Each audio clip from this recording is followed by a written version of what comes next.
कैसे पता चलेगा कि दोनों जो कॉम्पिटिटिव आइंस हैं उनमें से जीतेगा कौन? तो याद करो तुम्हें एक रिएक्टिविटी सीरीज पढ़ाई गई थी और मैंने वहां बताया भी था कि ये आगे जाके इलेक्ट्रोलिसिस में काम भी आएगी। तवज्जो रखना, रिएक्टिविटी सीरीज जब तुम्हें पढ़ाई गई थी तो तुम्हें ये बताया गया था कि इन एलिमेंट्स की रिएक्टिविटी जैसे जैसे हम नीचे आते हैं बढ़ती है कम होती है? कम होती है सर। ये बात सबको याद है? बख्तावर, महानूर, अबिहा तालिब, यस सर।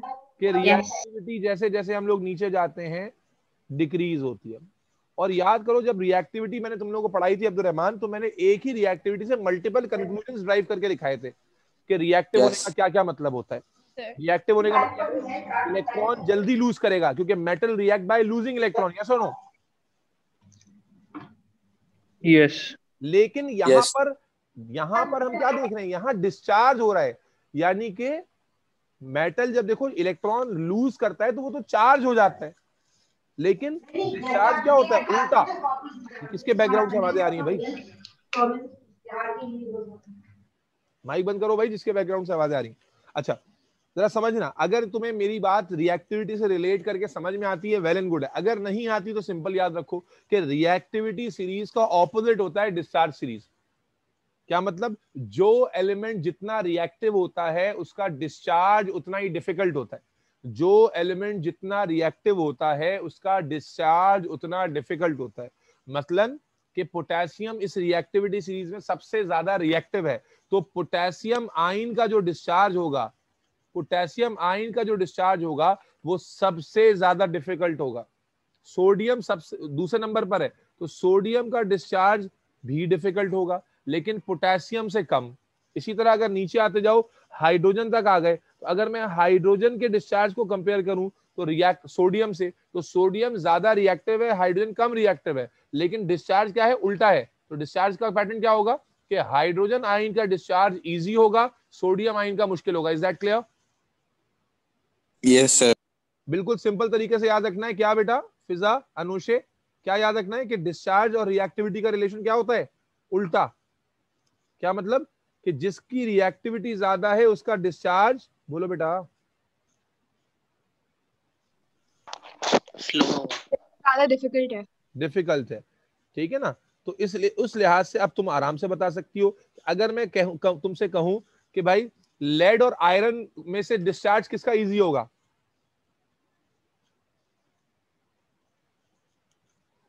लेड। लेड का। और लेड और आयरन में से रिएक्टिव ज्यादा कौन होगा? आयरन। Very good. कैल्शियम और मैग्नीशियम में से डिस्चार्ज किसका इजी है? कैल्शियम। Magnesium, sorry sir. और रिएक्टिव ज्यादा कौन है? कैल्शियम। समझ में आया? डिस्चार्ज और रिएक्टिविटी की सीरीज सेम ही है लेकिन फैशन उल्टा है। ये मैं अगर तुम लोग पीछे से रिलेट कर पाए हो तो तुम्हें लग रहा होगा कि अलग से याद नहीं रखना, ये तो वही बात है। बस ये याद रखना है कि रिएक्टिविटी जिसकी ज्यादा होती है डिस्चार्ज उसका डिफिकल्ट होता है। तो अगर मैं डिस्चार्ज के लिहाज से लिखूं तो क्या लिखूंगा? As we move down discharge becomes easier. Yes और नो? Yes sir. और ये बात मैंने तुम लोगों को उसी वक्त बताई थी जब रिएक्टिविटी पढ़ा रहा था। तो सेम ही सीरीज है रिएक्टिविटी सीरीज, और लेकिन डिस्चार्ज के लिहाज से उसे उल्टा फॉलो करते हैं। अच्छा ये तो हो गई पॉजिटिव आइंस की, मेटल्स की। अब एक और चीज बता रहा हूं जो तुमने नेगेटिव आइन, क्योंकि इलेक्ट्रोलिसिस में तो पॉजिटिव और नेगेटिव दोनों आइंस है ना, ये सारे तो पॉजिटिव वाले हैं, तो नेगेटिव के लिए तुम्हें इजाफी याद रखना पड़ेगा। और वो क्या है? वो ये है sulphate, nitrate, chloride, bromide, iodide और OH। as we move down discharge becomes easy, as we move down discharge, बोलो बेटा, becomes easy। ये आपके लिए नया है क्योंकि ये आपने पहले नहीं पढ़ा था, तो इतना लंबा चौड़ा है भी नहीं है। as we move down discharge becomes easy। सबसे इजी डिस्चार्ज किसका है इसमें according to this series? Gold. है OH। नेगेटिव का पूछ रहा हूं बेटा। सबसे इजी डिस्चार्ज किसका है अकॉर्डिंग टू OH। OH का है। और सबसे डिफिकल्ट किसका है? सल्फेट और नाइट्रेट का। यस और नो? Yes sir. कोई मसला तो नहीं है इसमें? भाई बात समझ में आ रही है? ऊपर से जा रही है। थर्ड लास्ट सर इस सीरीज का क्या नाम है? Chloride, bromide, iodide. ये भी डिस्चार्ज सीरीज है। डिस्चार्ज सीरीज वो पॉजिटिव आयन की है, नेगेटिव आयन की है। भाई ये जो इस तरफ बनाई है ये पॉजिटिव आयन की है, ये अभी नेगेटिव आयन की बनाई है। तो इसको बना लो, नोट कर लो। 2 मिनट के लिए मुझे एक्सक्यूज करो, I am just coming back. पहले मुझे बताओ ये समझ में आया? जहां पर कंपटीशन का कॉन्सेप्ट आएगा वहां पर अब आप इस सीरीज को फॉलो करेंगे। नेगेटिव आयन को में को भी बता दिया, पॉजिटिव का भी बता दिया। अब इसको अप्लाई करते हैं concept of electrolysis of aqueous electrolyte. तो अब हम लोग डिटेल में डिस्कस कर रहे हैं कि एक्वस इलेक्ट्रोलाइट की जो इलेक्ट्रोलिसिस है वो कैसे की जाएगी। एग्जाम्पल से शुरू करते हैं, तवज्जो रखिएगा। वहीं NaCl से शुरू कर लें। अब हम लोग ले रहे हैं एक्वस NaCl। पहला एग्जाम्पल जो ले रहे हैं वो ले रहे हैं एक्वस NaCl। अबिया तालिब, तुम्हें यहां तक सारा कॉन्सेप्ट समझ में आया बेटा?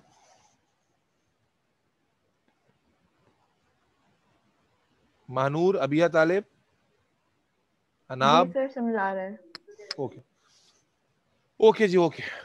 अब आ जाए बेटा एक्वस NaCl की बात शुरू करते हैं। अच्छा एक बात और मैं बता दूं पहले, 1 मिनट हेडिंग्स को वापस रिमूव करते हैं। एक कॉन्सेप्ट और मैं बताऊं आपको पहले। एक्वस जब कोई इलेक्ट्रोलाइट होता है ना, तो इसमें अब जो बात बता रहा हूं ये शायद थोड़ी कंफ्यूजिंग लगे, बट आ जाएगी समझ में। बताना जरूरी, नहीं बताऊंगा तो कंफ्यूजन बाकी रहेगी। कि एक्वस जब आप कोई इलेक्ट्रोलाइट बनाते हैं ना, तो वो 2 तरह का हो सकता है। एक को हम कहते हैं डाइल्यूट एक्वस। क्या कहते हैं? डाइल्यूट एक्वस, या सिंपली अगर वर्ड एक्वस लिखा हुआ है ना तो उसका मतलब डाइल्यूट एक्वस ही होता है। क्या मतलब ये भी समझाता हूं। और दूसरा होता है कॉन्सेंट्रेटेड सॉल्यूशन। यानी जब आप कोई चीज पानी में डालते हैं तो 2 तरह का सॉल्यूशन बन सकता है, डाइल्यूट या कॉन्सेंट्रेटेड। डाइल्यूट सॉल्यूशन का मतलब क्या होता है कि उसमें सॉल्यूट बहुत थोड़ा है और वाटर बहुत ज्यादा है। और कॉन्सेंट्रेटेड का मतलब क्या होता है कि उसमें सॉल्यूट भी काफी ज्यादा है। ये बात कोई बहुत रॉकेट साइंस नहीं है। मेरी बात समझ में आ रही है नहीं आ रही? कि जब मैं किसी चीज को पानी में डालता हूं तो पानी में डालने के बाद जो सॉल्यूशन बनता है वो 2 तरह का हो सकता है, एक डाइल्यूट और एक कॉन्सेंट्रेटेड। डाइल्यूट का मतलब क्या होता है कि उसमें सॉल्यूट काफी थोड़ा है और वाटर बहुत ही ज्यादा है। जबकि कॉन्सेंट्रेटेड का मतलब क्या होता है कि सॉल्यूट भी ज्यादा है, थोड़ा सा नहीं है, वाटर तो है ही ज्यादा, लेकिन सॉल्यूट की क्वांटिटी भी कंसिडरेबली बढ़ गई है। Is that clear? वो जवाब ही नहीं आ रहा, क्या वो आवाज नहीं आ रही क्या मेरी? जी जी सर, बिल्कुल। Yes sir. तो यहां मतलब क्या होता है कि solute is very low, solute का अमाउंट बहुत कम है। और यहां क्या मतलब होता है कि सॉल्यूट इज कंसिडरेबली हाई। अच्छा इसमें एक बात और समझ लो कि जो, और ये वो पॉइंट है जहां पर स्कूल में भी आप लोग, पता नहीं अभी किसी को अगर स्कूल वाला याद हो तो उम्मीद है कि आप मेरी बात पकड़ पाएंगे, और अगर नहीं याद है तो जब स्कूल में पढ़ोगे या रिवाइज होगा तो जरूर इस बात पर ध्यान देना कि तुम्हें क्या पढ़ाया जाता है। क्योंकि हर साल मैं ऐसे बच्चे देख रहा हूं कि जो आ रहे होते हैं और आकर ये कह रहे होते हैं सर हमने तो ये पढ़ा है। तो मैं फिर उनको यही कह देता हूं कि भाई एग्जाम के क्वेश्चंस खोल लीजिए और खोल कर देख लीजिए कि कौन सी वाली बात समझ में आ रही है, कौन सी नहीं आ रही। होता यही कि आप एक जगह पर लेट से क्या आपने स्कूल में पढ़ा था और अच्छे से पढ़ा था, आपने दिमाग में बिठा लिया, ये चैप्टर मुश्किल इसीलिए लगता है कि इस पॉइंट पर आकर ना आप कंफ्यूज हो जाते हैं और एग्जाम में आप कॉन्सेप्ट के जरिए आंसर कर रहे होते हैं और वो गलत हो रहे होते हैं, आपको समझ में नहीं आता। तो इसलिए जरूरी है कि इसी पॉइंट पर कॉन्सेप्ट को जरा बड़ा कर लिया जाए ताकि बात पूरी समझ में आ जाए और गलतियां ना हो। तो हमने क्या कहा कि एक्वस इलेक्ट्रोलाइट की जब हम बात करते हैं, जब किसी इलेक्ट्रोलाइट को पानी में डिसॉल्व करते हैं तो 2 तरह की पॉसिबिलिटी है, या तो डाइल्यूट सॉल्यूशन बनेगा या कंसंट्रेटेड बनेगा। अच्छा जब एग्जामिनर सिंपल ये कहता है ना बेटा एक्वस सॉल्यूशन, तो it always means dilute aqueous. ये बात बहुत इंपॉर्टेंट है, याद ध्यान में रखना। डाइल्यूट के लिए लिखा होना जरूरी नहीं है, कॉन्सेंट्रेटेड के लिए लिखा होना जरूरी है। अगर मैं कहूंगा डाइल्यूट सॉल्यूशन ऑफ NaCl, इसका मतलब क्या होगा? सॉरी, अगर मैं कहूंगा एक्वस सॉल्यूशन ऑफ NaCl, इसका मतलब क्या होगा डाइल्यूट सोल्यूशन की बात हो रही है। और अगर मैं कॉन्सेंट्रेटेड कहना चाहूंगा तो फिर मैं वर्ड यूज करूंगा concentrated NaCl। Is that clear? Yes, sir. Yes, sir. समझ में आना जरूरी है मेरे बच्चे, बहुत नाजुक पॉइंट से गुजर रहे हैं इस वक्त हम लोग। तो सिंपल, इसीलिए मैंने डाइल्यूट के बराबर में लिख दिया एक्वस, कि अगर सिर्फ वर्ड एक्वस लिखा हुआ है तो मतलब डाइल्यूट एक्वस है। अब फिलहाल हम इस वाले की बात कर रहे हैं, ठीक है ना? अब जरा समझिएगा। तो मैं इस वक्त आपको करा रहा हूं पहला एग्जाम्पल जो है एक्वस NaCl का। और अगेन फिर वही बात है कि अगर एक्वस NaCl लिखा है तो मुराद क्या होगी? Dilute aqueous. यस और नो? Yes. अच्छा, इलेक्ट्रोलिसिस कैसे लिखते हैं बेटा? सबसे पहले क्या लिखते हैं? आयोनाइजेशन। तो आयोनाइजेशन लिखते हैं, आयोनाइजेशन लिखते हैं। आयोनाइजेशन जब लिखोगे सबसे पहले क्या होगा? NaCl will ionize, yes or no, to form what? Na positive ion and Cl negative ion। कोई मसला तो नहीं है? No. लेकिन along with NaCl now water will also ionize to form what? H positive ion and OH negative ion। is that clear? बेटा is that Yes, clear? sir. Ionisation का step different हो गया, समझ में आया डिफरेंस? Yes. अब क्या लिखना है? अगला स्टेप क्या होगा बच्चों? जवाब नहीं आ रहे यार तुम लोगों के। अगला स्टेप क्या होगा? Reaction at Anode. Reaction at anode. Anode पे कौन से आयन जाते हैं? पॉजिटिव या नेगेटिव? Negative. Negative. Negative. अब नेगेटिव कौन कौन से हैं? ये दोनों नेगेटिव हैं। तो अब इनमें से कौन जाकर डिस्चार्ज होगा ये कैसे पता चलेगा? यहां से कौन डिस्चार्ज होगा भाई? बोलो, जिसका डिस्चार्ज इजी है। किसका डिस्चार्ज इजी है? क्लोराइड और OH में से। OH. OH. तो बेटा अब एनोड पर जब इक्वेशन लिखोगे तो क्लोराइड खत्म, क्लोराइड का केस खत्म। कौन पहुंचेगा? अपने प्रेफरेंशियल डिस्चार्ज की वजह से OH. कौन पहुंचेगा? OH पहुंचेगा। समझ में आ रही है बात? सर इस तरह तो क्विज में हर बार इस तरह तो हर बार OH पहुंचेगा। जी हाँ, यही तो समझना था तुम्हें।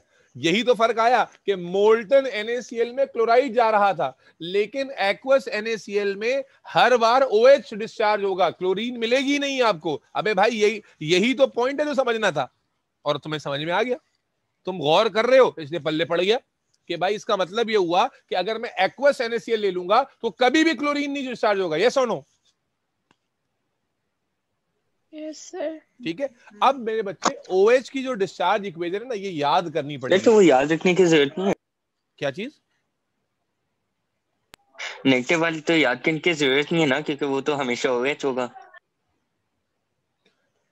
हमेशा OH होगा, यस आप कह सकते हैं, मत याद कीजिए। अब OH की जो डिस्चार्ज इक्वेशन है मेरे बच्चे, ये तुम्हारे सिलेबस में इलैबोरेटेड नहीं है, इसलिए डायरेक्टली याद करनी पड़ेगी तुम्हें। ये एक बारी मुश्किल लगेगी फिर आसान लगेगी। OH कैसे डिस्चार्ज होता है जरा समझना। OH की डिस्चार्ज इक्वेशन ये याद करनी पड़ेगी तुम्हें, ठीक है? कैसे लिखते हैं जरा देखो।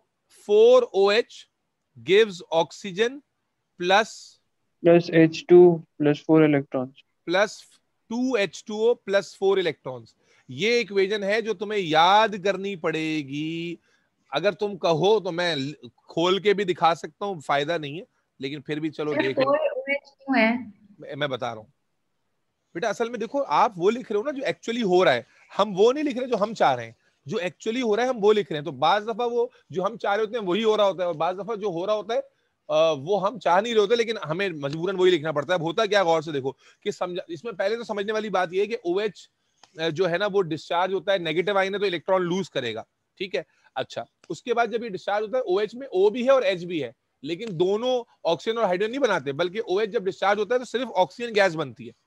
सिर्फ क्या बनती है? Oxygen gas. अब ऑक्सीजन यानी आप समझो 4 OH हैं, 4 में से 2 तो इस्तेमाल हो जाते हैं, 2 O इस्तेमाल हो गए किसमें? ऑक्सीजन बनाने में। यहां पर 4 के 4 ने 4 इलेक्ट्रॉन यूज किए, वो यहां नजर आ रहे हैं आपको। उसके बाद क्या बचे?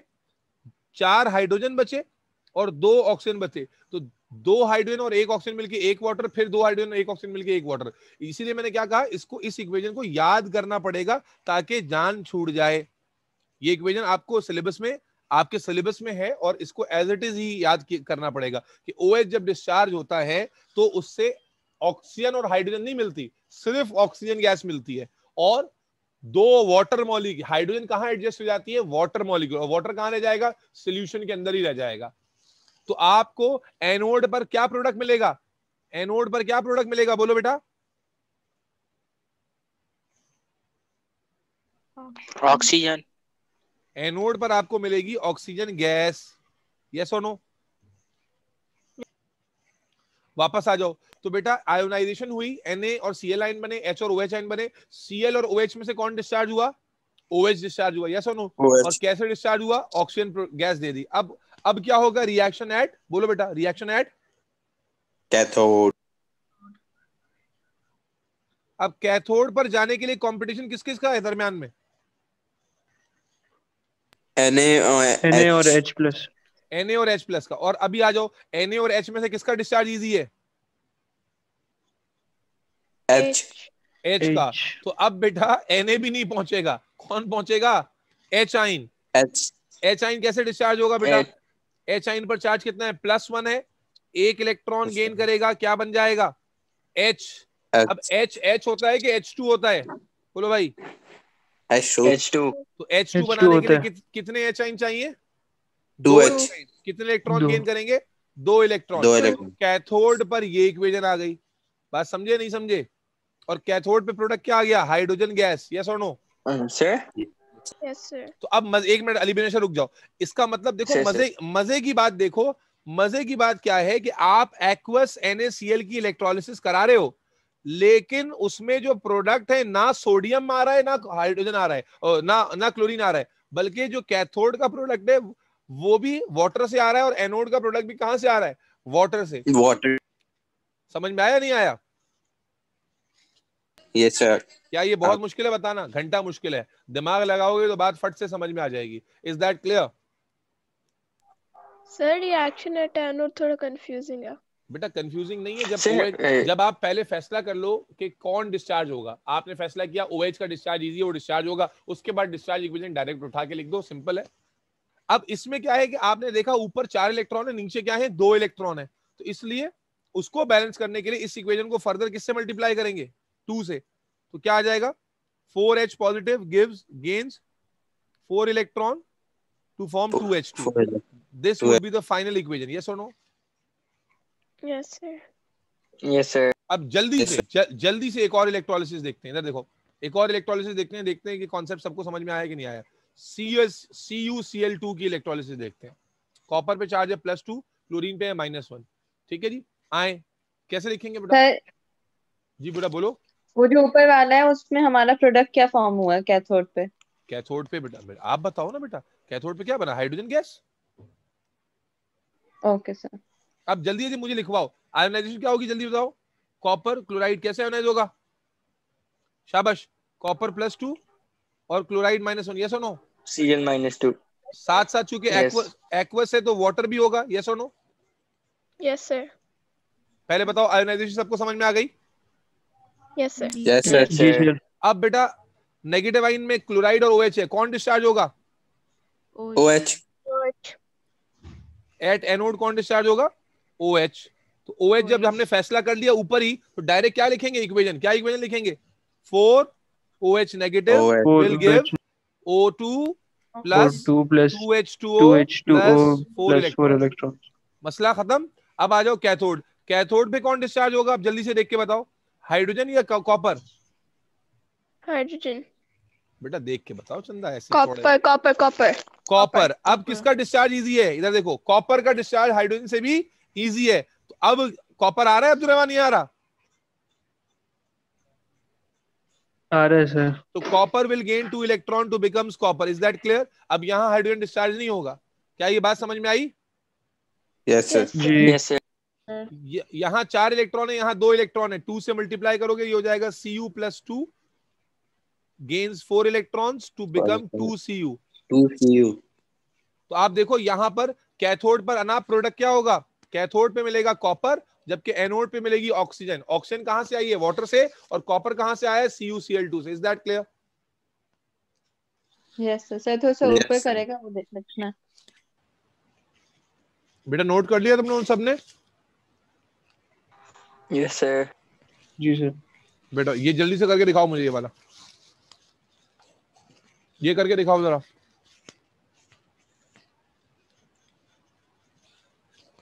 सर थोड़ा सा ऊपर करिएगा। सिल्वर आयोडाइड, सिल्वर पे +1 है और आयोडीन पे -1 है। सिल्वर आयोडाइड की कर रहा हूं बेटा ऊपर, 1 मिनट। सिल्वर आयोडाइड की एक्वस वाली इलेक्ट्रोलिसिस भी करो और मुझे पिक्चर लेके भेजो, और मोल्टन वाली भी करो, मोल्टन भी करो, एक्वस भी करो।